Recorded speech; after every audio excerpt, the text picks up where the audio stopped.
So hey yo, what's up smart people? Bertemu lagi dengan Teruo Tanto di sini.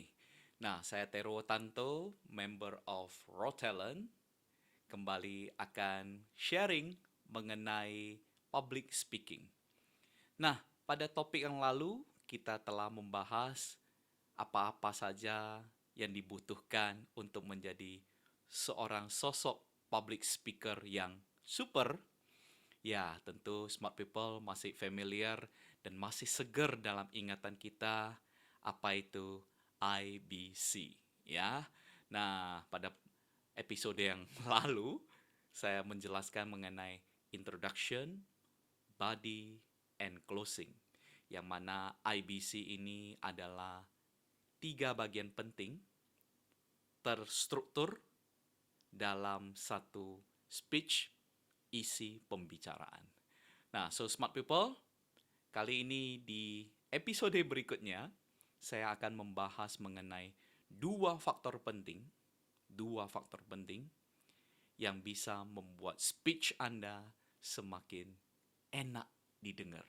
Nah, jadi dalam public speaking dikenal juga dengan istilah faktor verbal dan faktor non-verbal.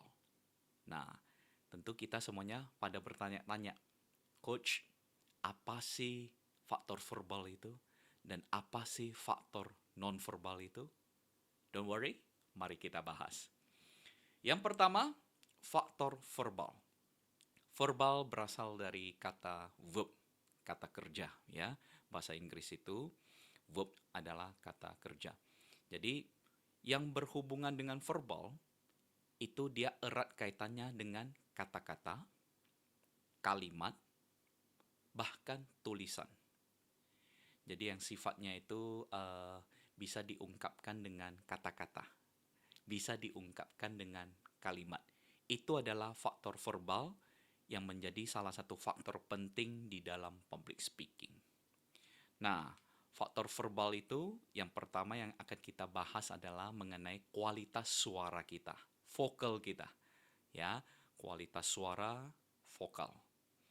Nah, jadi karena public speaking itu adalah kemampuan untuk berbicara di depan umum, maka faktor penting utama itu adalah dari suara kita. Ya, yang mana nanti ada faktor non-verbal juga tidak kalah pentingnya. Nah, kita bahas dulu mengenai yang faktor verbal. Smart people, untuk urusan suara vokal, ingat saja 3 poin ini. Ingat saja 3 tips ini. Yang pertama, power. Yang kedua, artikulasi. Yang ketiga adalah tune. Ya. Nah, saya ulangi lagi. Yang pertama adalah power. Yang kedua adalah artikulasi. Yang ketiga adalah tune. Nah, kita bahas melalui yang pertama ini adalah power. Nah, power itu adalah kekuatan suara. Besar kecilnya volume suara. Nah, smart people, orang yang marah itu suaranya cenderung besar ya. Dibandingkan dengan orang yang tidak marah. Suaranya ya mungkin normal-normal saja kedengarannya. Powernya tidak begitu besar. Namun kita tidak bahas yang marah-marah di sini.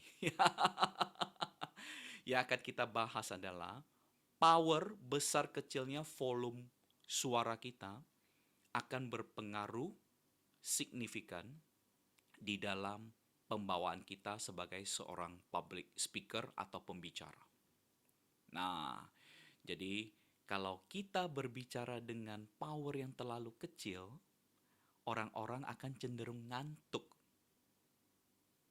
Dan itu kita semacam mendengarkan ceramah spiritual, yang mana umumnya powernya itu kecil. Demikian sebaliknya, jika Anda berbicara menggunakan power yang terlalu besar, itu kesannya Anda itu marah-marah. Bapak Ibu, saya sampaikan kepada Anda semuanya bahwa ini itu. Itu kan kesannya marah-marah ya. Walaupun antara marah-marah dan bersemangat itu Betty, beda tipis. Nah, jadi sebagai seorang speaker yang super, smart people, Anda harus memperhatikan power Anda. Jangan terlalu besar, jangan terlalu kecil.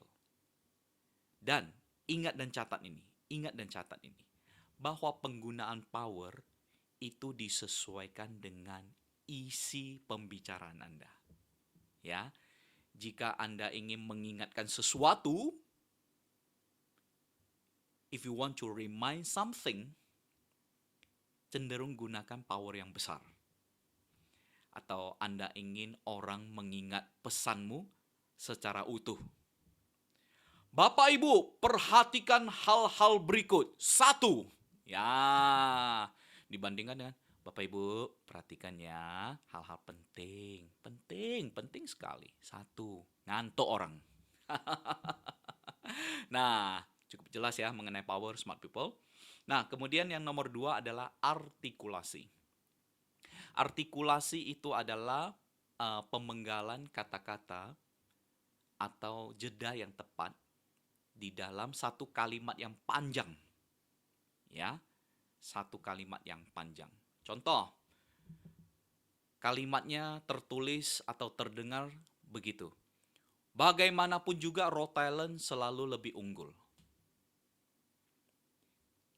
Di sini, satu kalimat utuh ini terdiri dari beberapa kata ini, dengan artikulasi yang berbeda-beda, dengan penempatan jeda yang berbeda-beda, maknanya beda. Bagaimanapun juga, Rhode Island selalu lebih unggul. Kita bandingkan. Bagaimanapun juga Rhode Island selalu lebih unggul. Dibandingkan lagi. Bagaimanapun juga Rhode Island selalu lebih unggul. Kemudian satu lagi, bagaimanapun juga Rhode Island selalu lebih unggul. Nah, dengan penempatan jeda, artikulasi yang berbeda-beda di setiap potongan kata-kata dalam satu kalimat utuh, memberikan impresi atau makna yang berbeda dalam speech Anda. Ingat, artikulasi ini bisa menjadi senjata atau pisau bermata dua. Hati-hati. Jangan sembarangan potong. Potongan tepat, speech Anda akan cermat. Namun potongan tidak tepat, speech Anda bisa berlainan maknanya. Hati-hati smart people. Baik, that's it about power. Kemudian, maksud saya that's it about artikulasi ya. Terlalu bersemangat. Nah, kemudian bagian berikutnya dari faktor verbal yaitu tune. Ya, tune itu warna suara kita. Tinggi atau rendah. Smart people, saya yakin Anda pasti tahu hal ini. Namun Anda tidak tahu istilahnya sehingga Anda tidak begitu familiar. Contoh. Sering kan Anda mengikuti satu acara yang mana terdapat banyak sekali kata sambutan, ya. Yang mana di salah satu iklan komersial yang ada di TV ataupun ada di sosmed, dia bahkan sudah menyindir itu. Sindirannya apa? Ya, acara 2 jam, kata sambutan 1,5 jam. Oke, bukan itu yang ingin kita bahas. Yang kita bahas adalah Anda kan pasti sudah pernah mengikuti acara-acara dengan beragam kata sambutan. Nah, coba Anda perhatikan. Yang umumnya, jikalau mereka itu dari kalangan yang kita bilang pejabat lah ya, pejabat. Dia akan cenderung membawakan speech-nya seperti ini. Selamat pagi, bapak-bapak, ibu-ibu, adik-adik yang kami sayangi. Nah, tune vokalnya rendah ya. Apalagi temponya juga pelan. Kemudian dibandingkan lagi ya. Selamat pagi Bapak Ibu, adik-adik yang kami cintai, kami sayangi dalam kasih Tuhan, apa segala macam A, B, C, D, E, F, G. Eh, kok tune ini tinggi dan temponya cepat? Nah, smart people, dari dua contoh tadi, kita bisa melihat dan mendengarkan bahwa masing-masing contoh itu memberikan kesan ataupun impresi yang berbeda terhadap public speakingnya kan. Ya, kalau yang pertama tadi dia kesannya lamban karena tone-nya rendah. Yang kedua itu terkesan begitu cepat dan tergesa-gesa, kayak dikejar waktu. Karena tone-nya tinggi dan temponya juga cepat. Nah, jadi faktor verbal ini sangat mempengaruhi speech kita. Ya, yang mana power, artikulasi, dan juga tune. Nah, that's all about faktor verbal. Kemudian speech kita akan dibuat menjadi tambah lebih menarik lagi dengan kehadiran faktor non-verbal. Nah, jadi faktor non-verbal itu yang pertama adalah gestur dan postur. Yang kedua adalah target audience kita. Kemudian yang ketiga adalah time management. Inilah 3 di antara beberapa faktor non-verbal yang ada di public speaking. Nah, bagian pertama dari faktor non-verbal yaitu gesture and posture. Bayangkan smart people. Jika Anda melihat Coach Teruo di video ini, hanya ngomong saja. Ya, jadi smart people ada faktor verbal, ada faktor non-verbal di dalam public speaking. Jadi faktor verbal itu adalah faktor-faktor yang berhubungan dengan kata-kata dan tulisan. Faktor non-verbal, iyalah, belum juga Anda selesai ngomong, belum juga 2 menit Anda habiskan untuk ngomong, orang-orang sudah pada tidak tertarik. Kenapa? Karena pada saat disampaikan speech tadi, disampaikan informasi pesan tadi, tak ada gesturnya, tak ada posturnya, gak ada bahasa tubuhnya, gak ada ekspresi wajahnya, gak ada. Semuanya datar-datar saja, seakan-akan kita sedang melihat teks.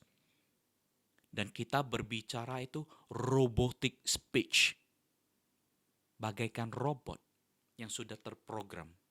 Faktor non-verbal adalah faktor-faktor selain faktor bicara, faktor kata-kata yang digunakan dalam public. Ya, yang nggak gitu juga dong kalau Anda ingin menjadi seorang public speaker yang super, yang orang-orang melihat, mendengar Anda sangat terpukau, yang mana setiap kata-kata Anda, performa Anda begitu menginspirasi. Wah, super sekali ya. Nah, jangan jauh-jauh sampai ke sana kalau Anda itu belum bisa menambahkan faktor non-verbal ini, gesture dan posture. Nah, kemudian next, target audience. Ingat, ini tidak tertulis di dalam speech kita. Ini adalah apa yang kita amati dari faktor non-verbal. Saat kita ingin menyampaikan speech, kita lihat-lihat dulu, kita pilih-pilih dulu. Penonton kita yang menyaksikan kita, audiens kita, itu dari kalangan apa? Tingkat pendidikannya bagaimana? Latar belakangnya apa? Status sosialnya apa? Ini penting sekali. Jangan kita memakai satu template, ya. Jadi template ini ya belum tentu bisa menjangkau audiens kita dari berbagai kalangan. Tidak bisa. Perhatikan itu. Ya, background pendidikannya, status sosialnya, kemudian dia itu dari kalangan manajemen apa, apakah karyawan, apakah dia supervisor, manager, direktur, lain sebagainya.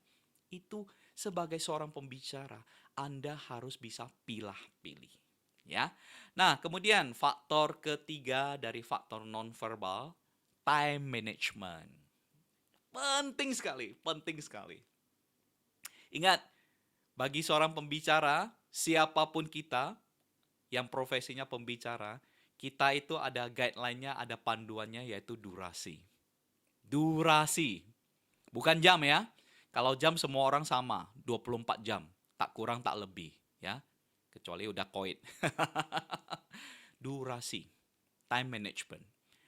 Yang ingin kita perhatikan pada saat kita disuruh tampil, kita disuruh mengisi satu acara, kita diberikan durasi tertentu untuk menyampaikan satu speech, please bear in our mind to remember the duration. To keep on the right track, the time management. Kita harus bisa atur waktu. Jangan ngomongnya terlalu sore. Lupa waktu. Ya, nanti panitianya, EO-nya kasih jam.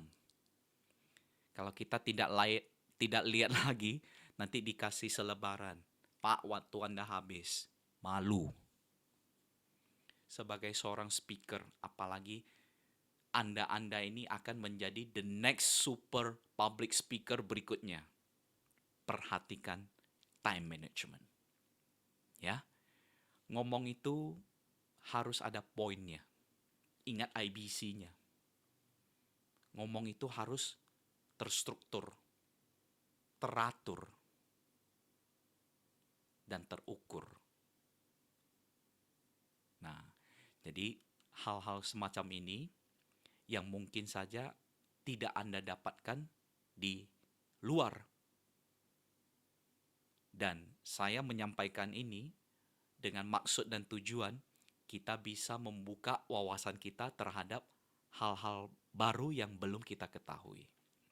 So smart people, saya Tero Tanto menyampaikan faktor verbal dan non-verbal untuk Anda semuanya. Dan sebagai member of Raw Talent,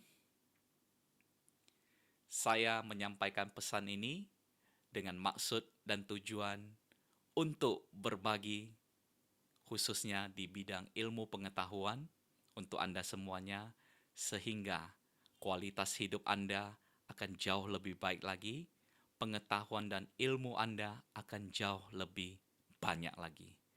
Dan ilmu dan pengetahuan yang bermanfaat itu adalah sesuatu hal yang kamu bisa jadikan sebagai aset kamu untuk bisa memberikan manfaat untuk orang-orang di sekitarmu.